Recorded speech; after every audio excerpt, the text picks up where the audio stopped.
If slow cinematic stories about people who seem untouchable on the outside but are quietly breaking on the inside speak to you, if the image of a soaked young mother, barefoot in a storm, knocking on a stranger's car window to beg for her child's life already sits heavy on your chest, stay with this one. And if Tobias, Reena, and little Ellie's journey reminds you that real redemption isn't about money, but about choosing to stay when it hurts the most, please like this video and subscribe so you don't miss the next soul-healing story on this channel. The hospital lights were too bright to feel like morning. They cut through the dim in sharp white lines as orderlies rolled gurneys past, as vending machines hummed, as tired people in faded sweatshirts clutched paper cups of coffee like lifelines. On the transplant floor, in a pre-op room that smelled faintly of antiseptic and metal, Tobias Kane sat on the edge of a narrow bed and stared at the tape on his wrist. Kane, Tobias donor. The word looked wrong beside his name, as if it belonged to someone softer, someone less calculated. He flexed his fingers, feeling the tug of the IV tape to the back of his hand. 32 years of his life had been defined by control. He controlled numbers and markets and people's schedules down to the minute. He controlled how much he let himself feel. Mostly if I'm eight, that number was 0. But in less than an hour, doctors would slide a needle into his hip bones and draw out something he could not get back with a phone call or a wire transfer. They would carry it 2 floors up and drip it into the veins of a little girl whose face he knew too well. And not at all. The price of failure was written in the tight set of a young mother's shoulders. He'd seen her in the hallway before dawn, sitting outside her daughter's room, elbows on her knees, head in her hands, and the fluorescent light had turned the golden strands escaping her braid into a halo, mocking her exhaustion. He'd stopped at the corner, unseen, watching. No makeup, no defenses, just bare, raw fear. He'd thought, not for the first time, this is my fault. A nurse appeared in his doorway now, breaking the memory. "Mr. Kane," she said gently, "we're almost ready. Do you want a few more minutes?" He looked past her, toward the small window that faced the pediatric wing. Through the glass, if he tilted his head just right, he could see part of room 203. He could see the curve of a small form beneath blankets. A stuffed bunny rocked beside a pillow, and sitting in the visitor's chair, her hand wrapped around a tiny wrist, the woman who had knocked on his car window in the rain and said, "Please, my child is sick." Reena Holloway. The first person in years who had looked him in the eye and not seen a CEO, or a headline, or a walking bank account. Just a man she had every reason to hate. He exhaled slowly. "I'll be ready," he said. The nurse nodded and stepped away. For a moment, the corridor beyond his door blurred green scrubs, white coats, a flash of cartoon print pajamas as a child shuffled past. Tobias closed his eyes. Rain. That was where it had started. Not here, under cruel white light. Out there, under a sky that had been falling apart. 2 months earlier, the storm had been so heavy the city looked like it was drowning. Water hammered the hood of his black sedan, streaking the windshield in endless diagonals. New York's neon smudged into streaks of color, buildings dissolving behind sheets of gray. He could have been driving through nothing. It suited him. Another late-night board meeting behind him, and another round of expansion plans and contingency charts that had begun to feel like static. On paper, he was exactly what the business magazines loved to write about one of the city's youngest and most feared CEOs. The man made of stone. They said it like a compliment. They didn't see the penthouse he went home to glass and marble and silence. No pictures on the walls. No hooks by the door. No signs that a life was actually being lived there. They didn't see the box in his bedroom closet, the one he never opened. The one that held the last scribbled letters from a sister he'd lost in a different winter storm. At a red light near St. Mary's Public Hospital, he let the car idle. Wipers swiped furiously and still barely kept up. He might have driven through that intersection like he drove through most of his days, face unreadable. Distance intact if she hadn't stumbled into the road. One moment, the street was empty. The next, a figure burst from the blur of rain, running hard, clutching something against her chest. Tobias's hands moved before his brain did. He slammed the brakes. The sedan lurched, tires squealed. The engine growled in protest. She stopped dead in front of his hood, hair plastered to her cheeks, shoulders shaking. In her arms, pressed tight against the soaked fabric of her coat, a little girl hung limp, eyes closed, skin hot even from where he sat. The woman turned toward him and ran. Her hand hit the driver's window with a dull, wet smack. She was all edges and desperation. "Please," she gasped, the word fogging the glass. "My child is sick. I have no one else." The world narrowed to her eyes, blue-gray, wide, and terrified. They weren't her eyes. They were Laya's. 15 years vanished under the weight of that familiarity. He was 17 again, snow instead of rain, his kid sister's voice calling his name as he shrugged on his coat. "Don't go, Toby, please, just stay." He'd told her he'd be right back, that he had to fetch help, that he'd only be gone a minute. By the time he returned, the ambulance lights were already washing the front of their tiny house in red and blue. Her body had been so small in the paramedics' hands. He had never stopped hearing the echo of that plea. "Please, stay." Now a stranger's mouth formed the same shape. "Please." He should have rolled the window up. He should have stared straight ahead.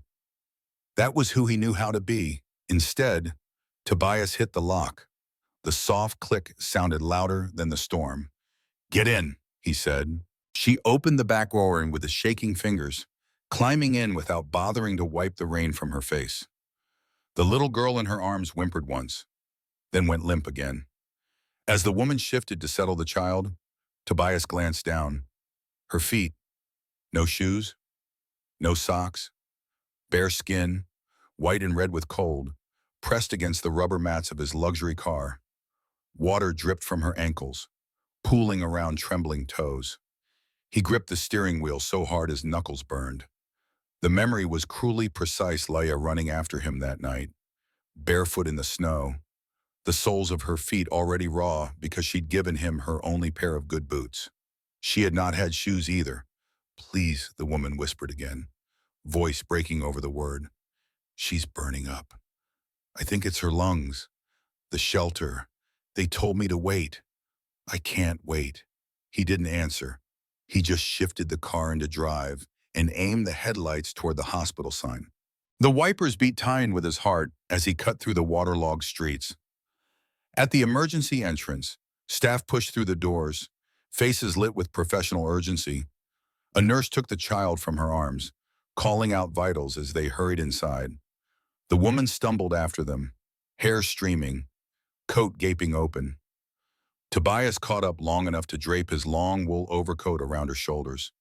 Her skin was ice through the fabric. She twisted, surprised, one hand clutching his lapel as if she might fall without it. But she began. He had already turned away. By the time she found words again, he was gone, swallowed by the rain. In the parking lot, soaking to the skin, Tobias stood for a moment and looked back. Through the bright glass doors, he could see the nurse's station. The woman stood just beyond it, his coat hanging heavy on her small frame, bare feet planted on the cold tile, eyes locked on the doors that had swung closed behind her child. She looked like she had no one. He whispered into the storm, to no one and to someone. "She didn't have shoes either," he said. Then he walked into the dark. So I am. Sleep did not come that night. Rain tapped at the penthouse windows, softer now, but the sound wound itself into his thoughts.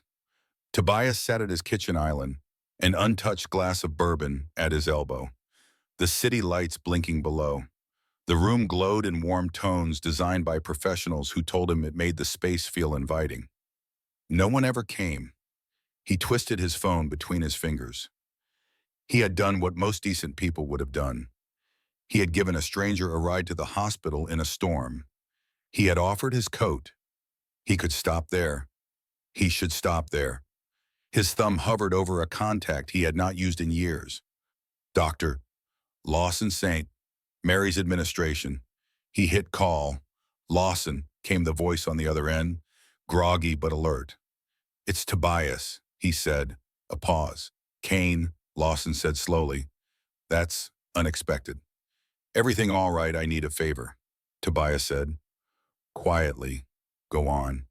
There was a woman brought into the ER tonight, he said. Young. Blonde hair. Early 20s. Her child had a fever. I need to know who she is. He could hear Lawson's brain working on the other end. You know I can't. I'm not asking for her chart. Tobias cut in. Just a name. And if she has coverage. Silence. Then the soft click of keys. Reena Holloway, Lawson said after a moment. 24. Single mother. No insurance. Listed address. Another pause. Temporary shelter. 9th Avenue. Something in Tobias's chest tightened. Is the kid Ellie? Lawson supplied. We've stabilized her for now. We'll know more after the tests in the morning. Tobias exhaled. Send me whatever else you have, he said. Background. Anything in her file. Tobias. He ended the call. 15 minutes later, his inbox pinged.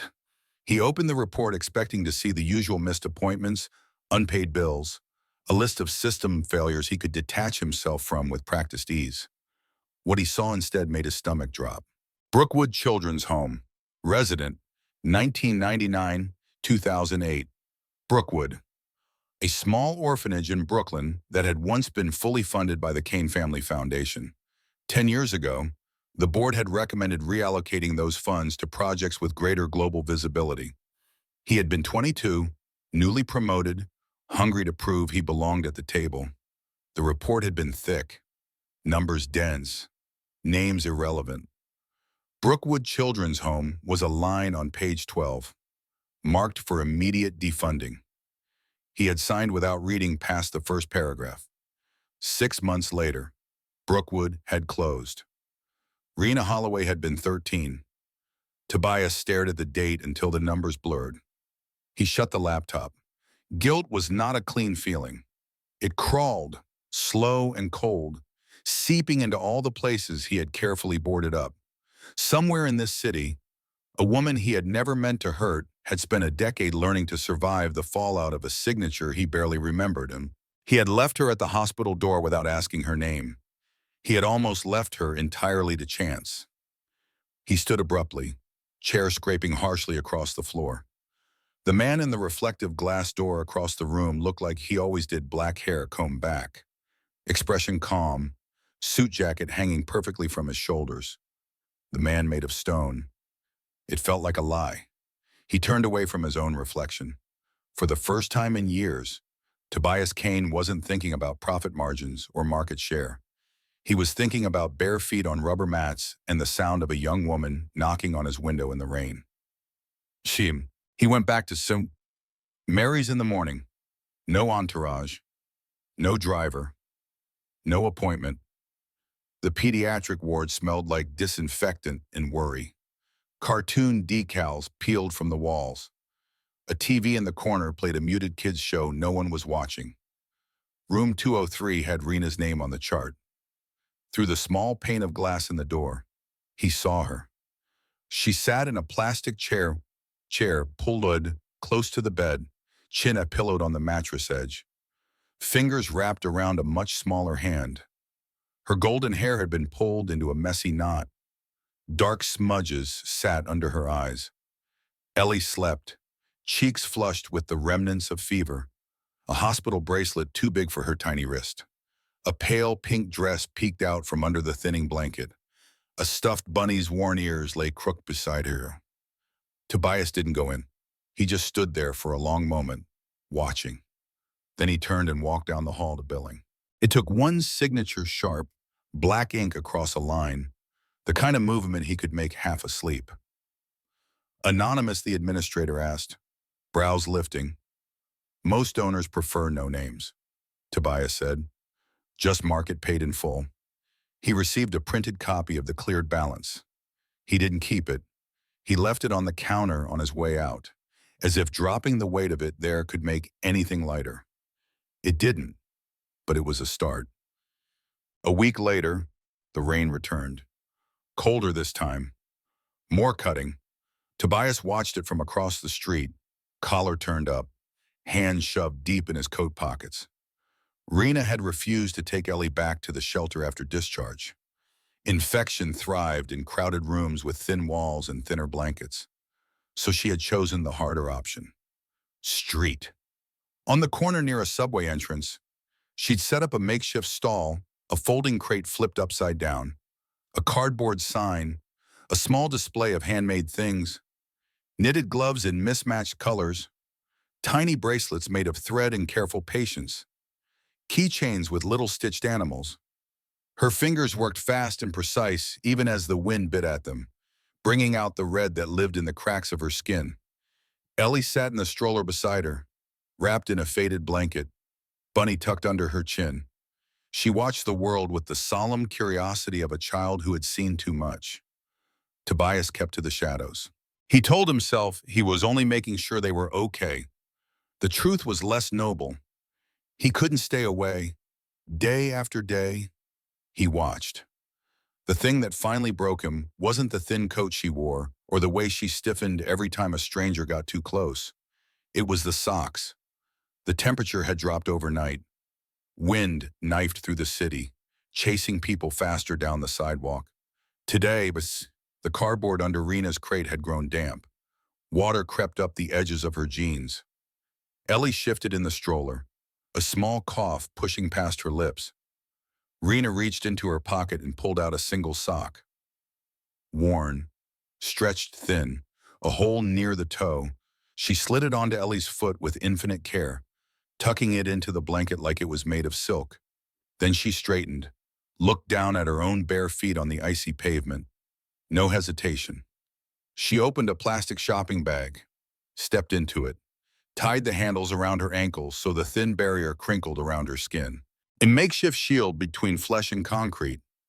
Tobias stepped back, behind the shelter of a bus stop. His vision wavered.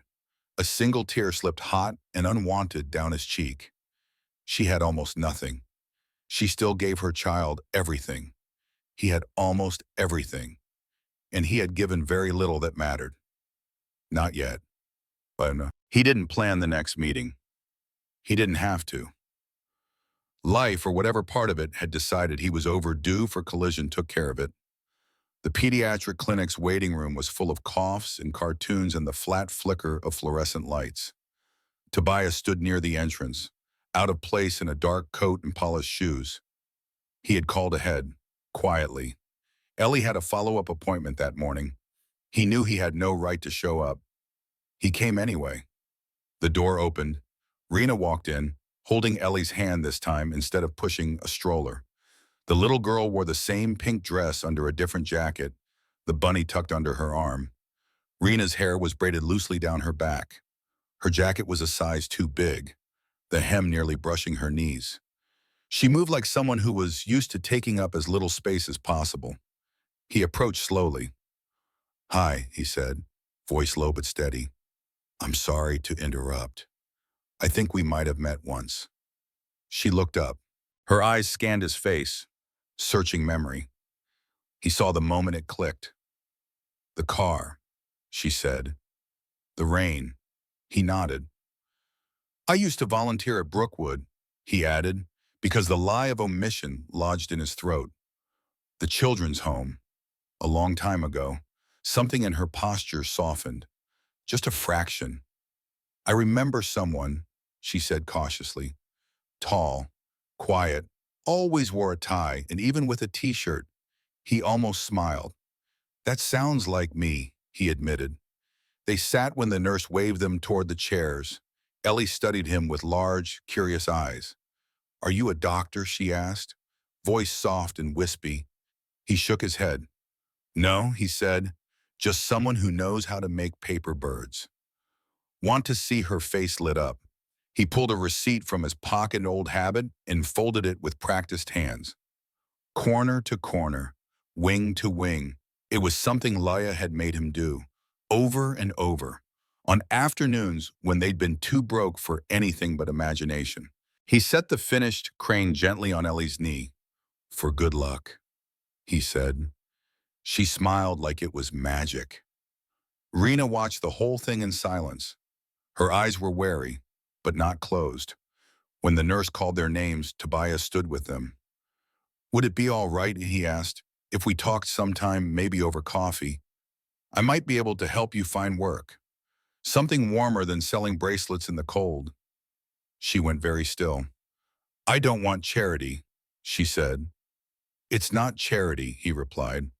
"It's opportunity," she finished, a bitter twist to the word. "That's what they used to call it at Brookwood, before the funding disappeared and they told us to pack our bags." He flinched. "I'm not asking you to trust me," he said quietly. "I'm just saying you shouldn't have to do this alone." Her mouth tightened. "I am doing it alone," she said. "That's the point." She picked Ellie up, shifting the child's weight onto her hip as if to prove she could. "We survive with or without help," she added. "But when help comes with strings, it's usually more trouble than it's worth." She turned when the nurse called again. He didn't follow them through the door. For the first time in a long time, Tobias felt the odd, hollow sting of a rejection that had nothing to do with contracts or deals. It was personal. It was earned. Duele. The second time she walked away, there was no misunderstanding who he was. It happened outside the hospital pharmacy, rain slicking the sidewalk into a mirror. Reena stepped out with a brown paper bag hugged to her chest, Ellie half asleep on her shoulder. She saw him immediately. "You again," she said, weary. "I meant what I said." Tobias replied, "I want to help." Her gaze was sharper now. "Wait," she said slowly. "Your name?" "Tobias." He hesitated. "Kane," he finished. Silence stretched, sudden and taut. Her fingers tightened around the paper bag. The thin cardboard crackled. "Kane," she repeated, the syllable tasting of recognition and old hurt. As in Kane Foundation, Kane Holdings, Brookwood's Kane. He couldn't lie. "Yes," he said. Her voice dropped, sharp as broken glass. "You're him," she said, "the one who shut down my home." Rain beat steadily against the awning above them. The world seemed to narrow around the four letters of his last name. "It was a long time ago," he said, hating how weak it sounded. You didn't know," she cut in. "You didn't read the part where 100 kids would be scattered through the system. Some of us ended up in houses that felt like cages. Some of us ended up sleeping under bridges. But you didn't know, so it's fine." Ellie stirred at the sharpness in her voice. Reena held her closer. "I was young," he said, "and stupid. I signed papers I didn't understand." "But you did sign them," she replied, eyes bright with unshed tears. "You signed away our home." She shook her head.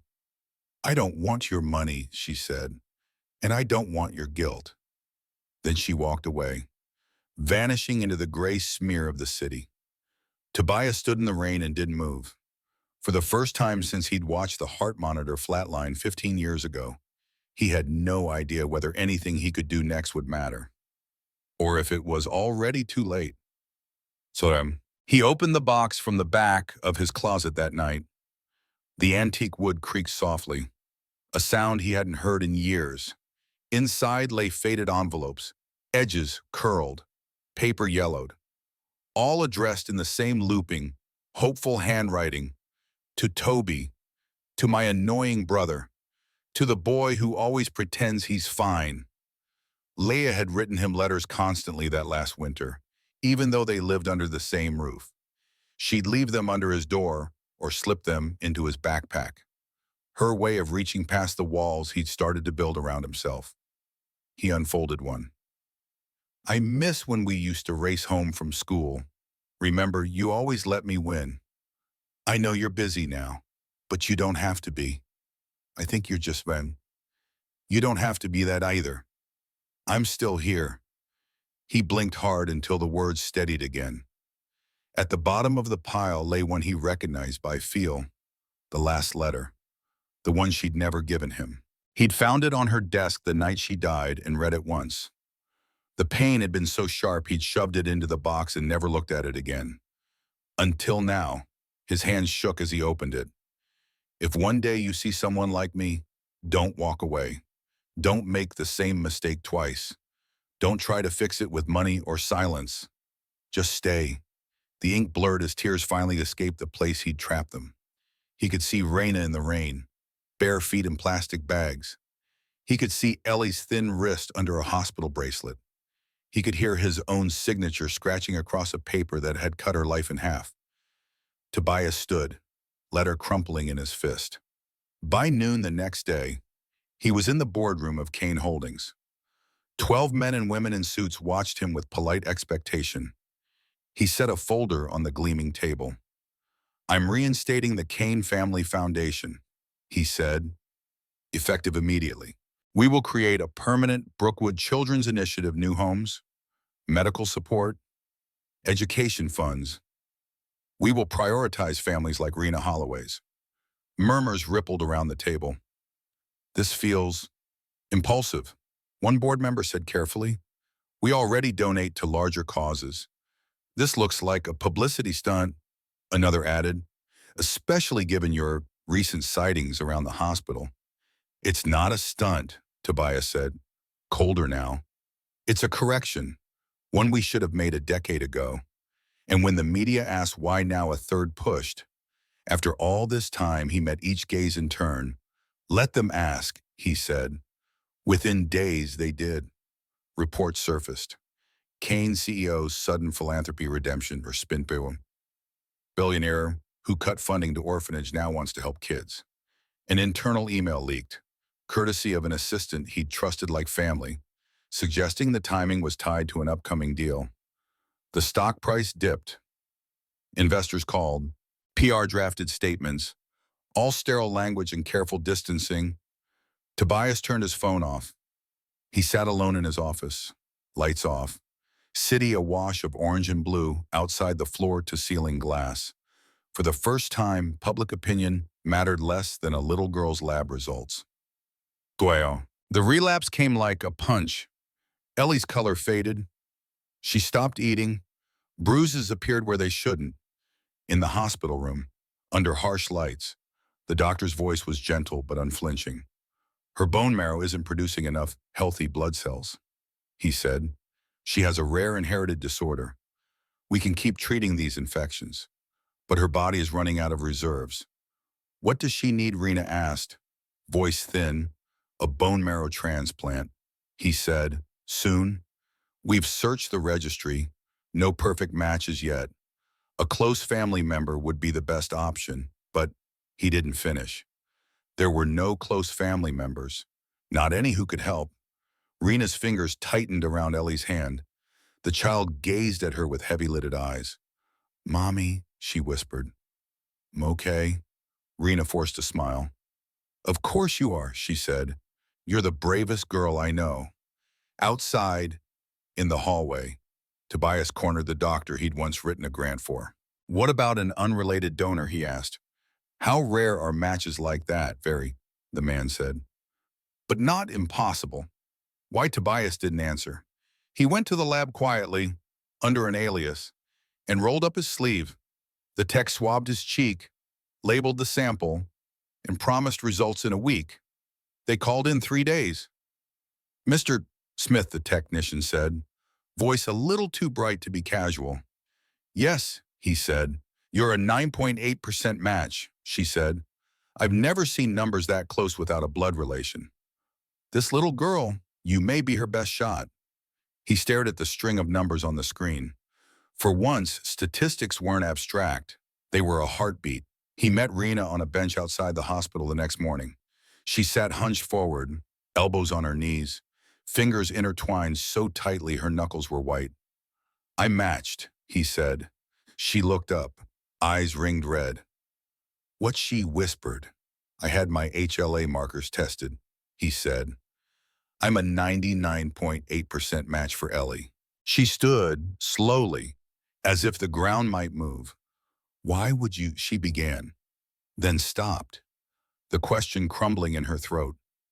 Of course, of course you would. You don't have to decide now, he said.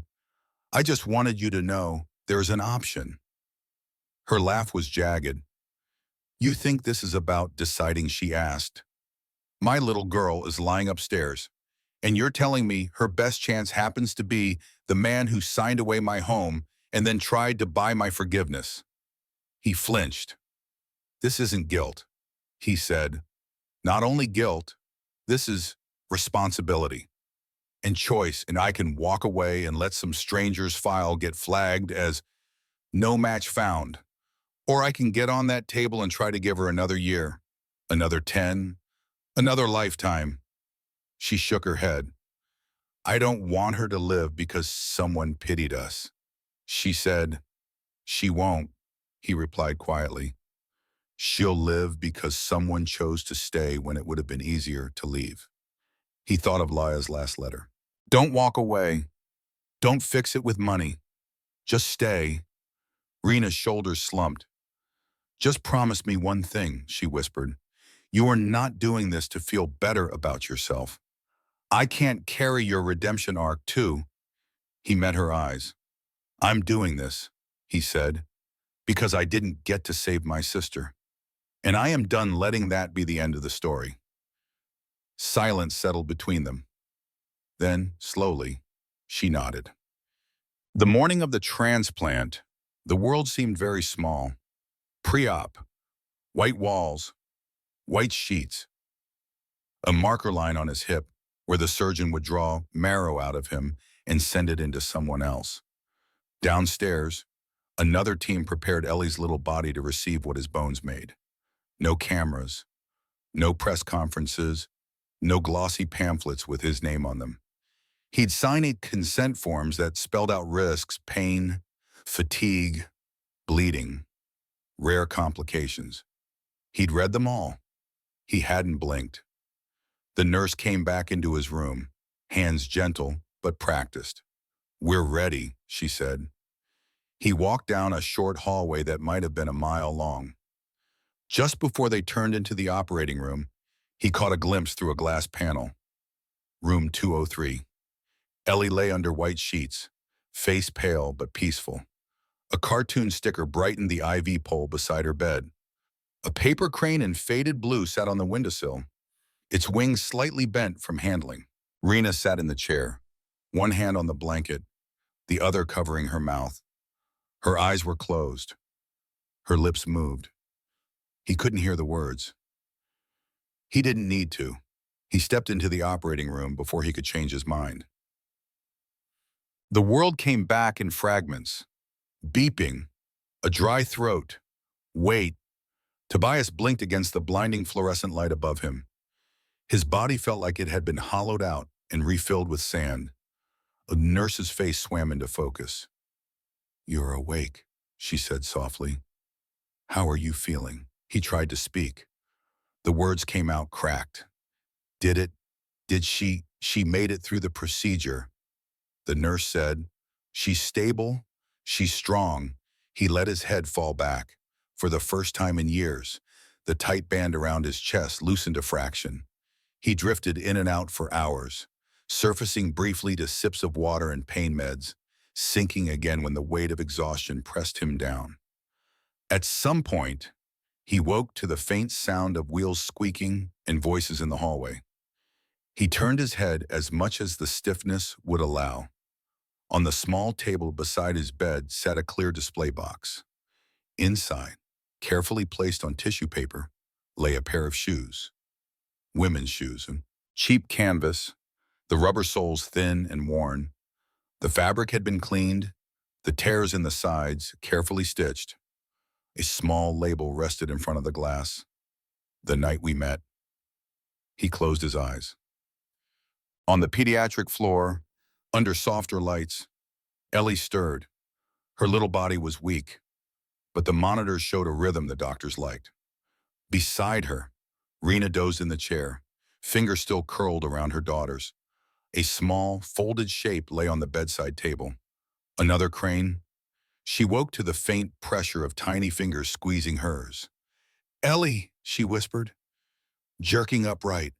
"Baby, hey." The girl blinked slowly. "Mommy," she rasped. Reena swallowed a sob. "I'm here," she said. "I'm right here." Ellie glanced at the window, then back at her. "Where's the man?" she asked. Reena frowned. "What man, who?" "Sweetheart, the man with the birds," Ellie murmured. "He was here. He held my hand." Reena went very still.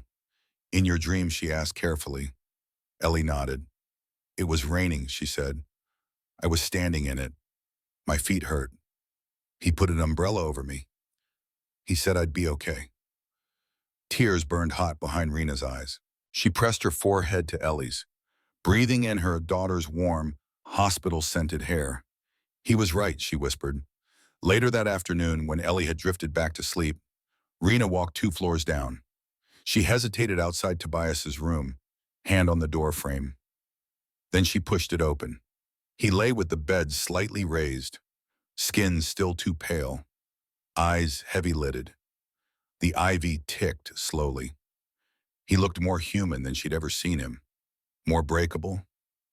Her gaze fell on the glass box, on the shoes she had once shoved into the back of a closet, soles split, canvas stained, too ashamed to wear again and too broke to replace. He had kept them. He had mended them. "You kept my shoes," she said softly. He turned his head. His smile was small and tired. "I couldn't throw them away," he said. "They reminded me of what I should have seen sooner." She stepped closer, fingers twisting in the hem of her jacket. "You saved her," she said.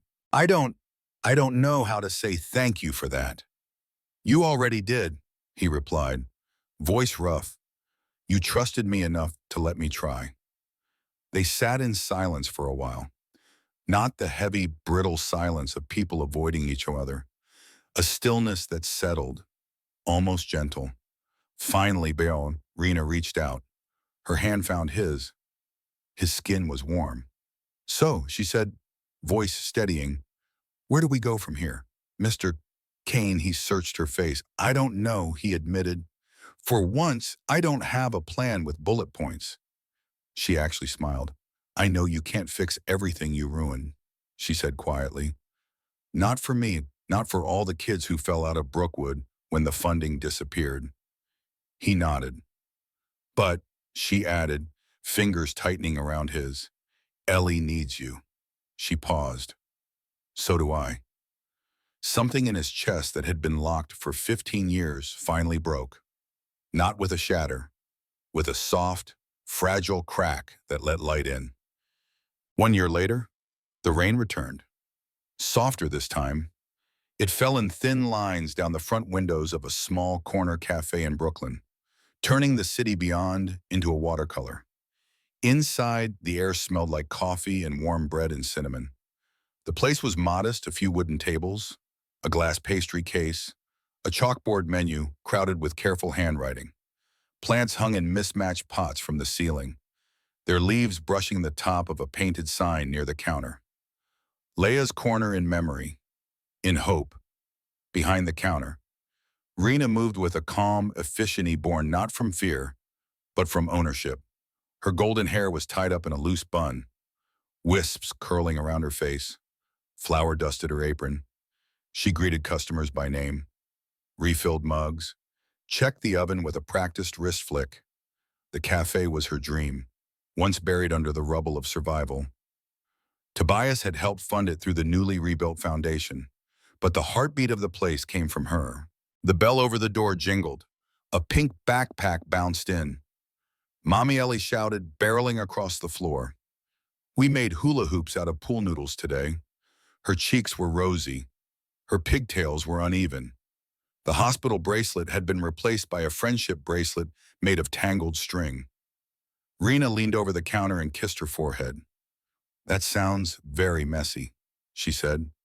"It was," Ellie announced proudly. "And fun." Tobias came in behind her, balancing a stack of children's books and a box of brightly colored paper. He wore jeans and a soft gray sweater. No tie, no armor. His hair was still dark and neat, but the lines around his eyes had softened. "Guess who folded the best crane in class?" he said, lowering his voice as if sharing state secrets. Ellie shot her hand into the air. "Me." He gave her a mock-serious look. "I don't know," he said. "I've been practicing." He set the books on a low shelf beside a cozy nook by the window, a small armchair, a rug patterned with clouds, a basket of paper waiting for new shapes. Every afternoon, he and Ellie spent an hour there, reading stories or teaching other kids to fold birds and boats and clumsy hearts. It had become their ritual, their anchor. As the afternoon crowd thinned, Tobias wiped down tables, refilled sugar jars, charmed the elderly couple who insisted on calling him that nice young man. When the cafe finally quieted, sunlight slanting gold through rain-streaked windows, he walked over to where Reena stood by the front. "Come here, man," he said. She raised an eyebrow. "I am here," she replied.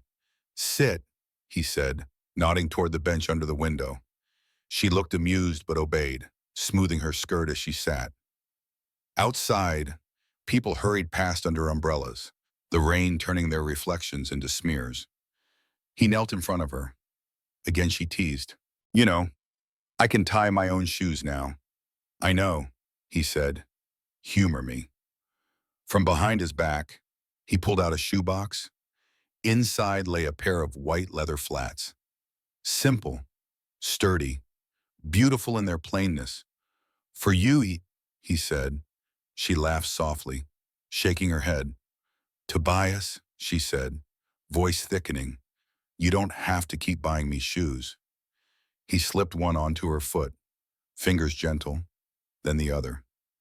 He tied the laces slowly, like a ceremony. When he looked up, his eyes were bright. "You won't be barefoot ever again," he said quietly. "Not while I'm around." Her throat worked. "Not just me," she said, glancing toward the reading nook where Ellie sat, legs dangling, carefully teaching a smaller child how to fold a paper fox. "Us," he smiled. "Us," he agreed. Ellie noticed them then and ran over, climbing into both their laps in a practiced tangle of limbs. "Group hug," she declared. They laughed and wrapped their arms around her and each other, the three bodies forming a small, unshakable circle on the worn wooden bench. Outside, the rain kept falling.